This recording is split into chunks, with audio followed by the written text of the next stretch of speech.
Well, it's been said by some experts that every person who used the internet has, at one time or another, watched a video on YouTube. I certainly have. In April alone, 82 million Americans viewed over 4 billion clips on the website. Think of that, 82 million.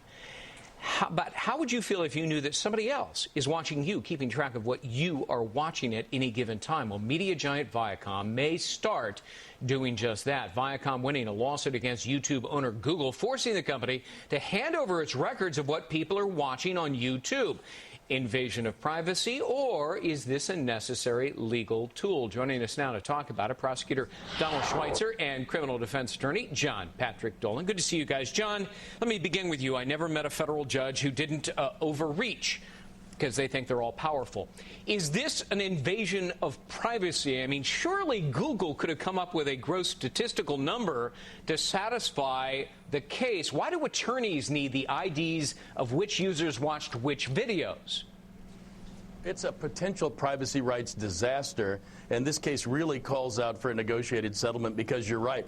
What the judge has said in this order is something that would lead to all kinds of revelation of all kinds of information that's really not necessary to settle the case, but lets the genie out of the bottle. And frankly, I don't know who would go on the internet and use the tools anymore if you knew that every time you accessed it, somebody else was going to find out about it. Well, I think this is going to get overturned on appeal, but I'm wrong more often than not. Donald, maybe there is no real privacy when it comes to the internet. I use that assumption whenever I go on the internet. I mean, maybe emails are private, but when you log onto a website that's open to the public, is there a privacy right? I don't think so.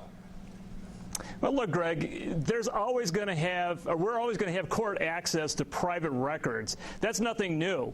The court can't be denied access into private records, especially when we consider the fact that people tend to hide behind their computers to commit crimes or tortious acts. In this particular case, Viacom is claiming that people were violating or infringing upon property rights, and they can't just hide behind their computer and say, hey, it's a privacy right, you can't go here. Courts always have the powers to issue search warrants or issue subpoenas. Now, there are protective orders, and in this case, if anybody violates the protective order, they get hit with sanctions. But, Donald, see, I think a good argument can be made that whenever you go onto a website, there is no privacy right whatsoever.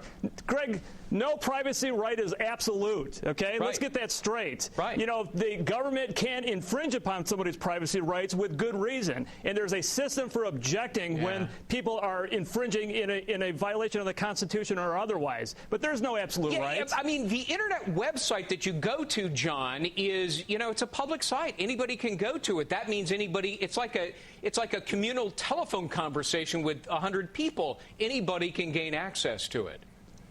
Well, you're right. And by the way, your emails are available out there, too. I think this is really about money. Viacom is trying to get some money out of Google, who bought YouTube. And frankly, it's about future money because Viacom wants to be able to have a copyright protection. Their motive is irrelevant.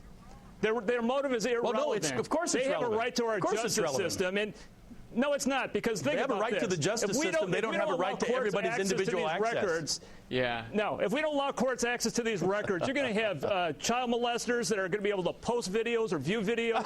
Donald, you know why John's right and motive is relevant? Because that's how it's going to get tossed out on appeal. The appellate judge is going to say, what you're asking for isn't really relevant to the core of your lawsuit. It's an excuse, but it'll be the excuse that's used. I bet you. Guys, stick around.